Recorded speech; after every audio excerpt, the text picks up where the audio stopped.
Good day, everyone. Today's video is 10 interesting facts on Ellen Ripley from the Alien movie. Ripley is one of my top 10 characters from any movie. So feel free to comment and hit that like button if you enjoy this video. Now, let's get into it. Number 1. Lieutenant First Class Ellen Louise Ripley was a civilian advisor to the United States Colonel Marine Corps and a hugely influential figure in humanity's encounters with the species xenomorph XX-121. She was the mother of Amanda Ripley McLaren and the forebearer of Alan Decker. Number 2. Ellen Ripley was born on January 7th, 2092 at the Olympia colony on Luna. Number 3. By the 2120s, Ripley was living in a small town on the coast of El Salvador and serving as a warrant officer and third in command aboard the commercial freighter Nostromo. Prior to the vessel's fateful final voyage in 2122, Ripley attempted to renegotiate her contract so that she could take a leave of absence and spend more time with Amanda. Eventually, Ripley and Weyland-Yutani reached a compromise whereby she would agree to serve aboard the Nostromo for the forthcoming trip and then take her leave. Number 4. Given the horrifying events Ellen Ripley was exposed to during the latter part of her life, her personality understandably changed over time. But she nonetheless remained a strong-willed, level-headed, honorable, and determined individual. Early in her life, she had a strict sense of duty and professionalism, and operated very much by the book and in accordance with the rules, a trait that sometimes brought her into conflict with more laid-back Parker and Brett aboard the Nostromo. Number 5. After floating in space for 57 years, on May 16, 2179, the Narcissus was found by a deep space salvage team. When Ripley awoke, she found herself in a medical facility aboard Gateway Station. Ripley's 57-year drift meant she was considered the record holder for the longest ever hypersleep.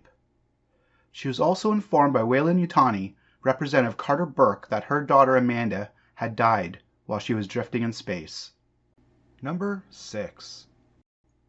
The events on board the Nostromo significantly traumatized Ripley, and coupled with the rejection of her story upon her eventual return to Earth, affected her greatly, in many respects permanently altering her personality.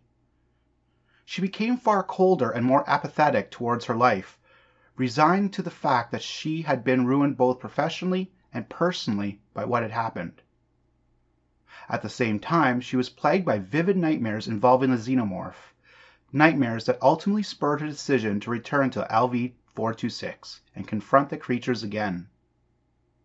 When the mission went disastrously wrong, Ripley's prior experience with the alien helped her to maintain a level of cool that even some of the hardened Colonel Marines fighting for survival alongside her could not match, most notably panicky Private Hudson.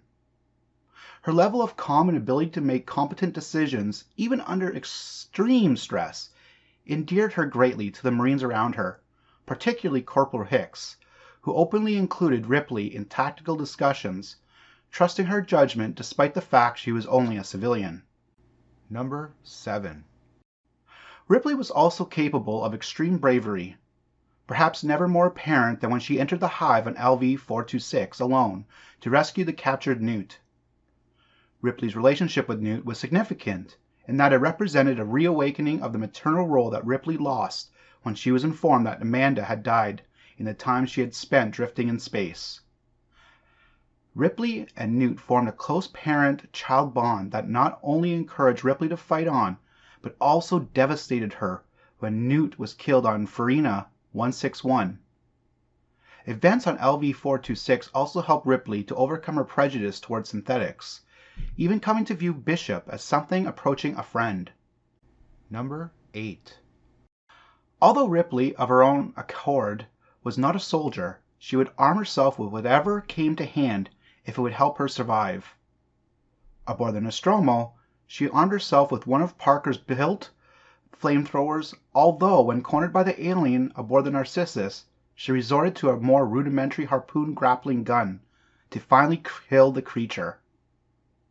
after spending time with the Colonel Marines on LV-426, and being faced with the precariousness of their situation, Ripley had Hicks instruct her on the use of various USCM equipment, including the M41A pulse rifle and the M240 incinerator unit, both of which she would later combine together in a strictly non-regulation manner when attempting to rescue Newt. As a result of her short-lived career working in a dockyard on Earth, Ripley became adept with the Caterpillar P5000 powered work loader, a skill she later used in her battle with the first Archeron Queen aboard the Sulaco. Number 9. On Farina Fury 161, Ripley would realize that she was impregnated with an alien queen. Wanting to make sure that Weyland Yutani did not get their hands on the xenomorph, Ripley threw herself in the prison's furnace just as the alien queen bursted out of her chest. She held onto it as she fell to her death. Number 10. Following the events on Farina 161, samples of Ripley's blood were recovered from the facility.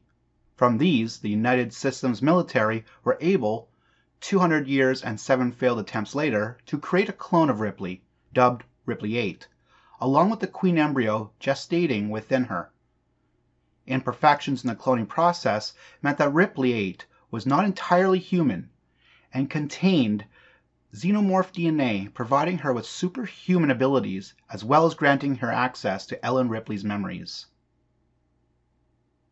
Thanks for watching this video. Consider subscribing to the channel to get more videos like this as they come out. And comment below on who I should do a top 10 interesting facts video on. Take care and have an awesome day.